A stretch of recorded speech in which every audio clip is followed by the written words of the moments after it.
উপস্থিত যে ছাত্রবৃন্দ এখানে আছেন, আপনাদেরকে স্পষ্ট নির্দেশনা দিচ্ছি, আমাদের প্রচার কার্যক্রম এখান থেকে আবার আমরা রুট টু রুট ফিরে যাব, হল টু হল ফিরে যাব। নির্বাচন হবে, নির্বাচন হবে, নির্বাচন হতে হবে। ঢাকা বিশ্ববিদ্যালয় প্রশাসন, নির্বাচন কমিশন বারবার অভিযোগ দিয়েছি, বারবার অভিযোগ নয়, স্পষ্ট প্রমাণ সহ দলিল দিয়ে এসেছি। আপনারা কোনো ব্যবস্থা এখনো পর্যন্ত নেননি। আপনারা আর কত রক্ত চান, আর কত ফাসাদ চান? আপনাদেরকে থামতে হবে, থেমে যান।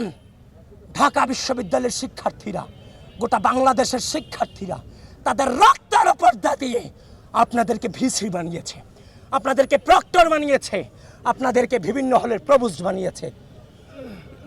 প্রকৃতি হয়তো বা কিছু সময়ের জন্য মেনে নেয়, কিন্তু প্রকৃতি কিন্তু দিন শেষে ছাড় দেয় না।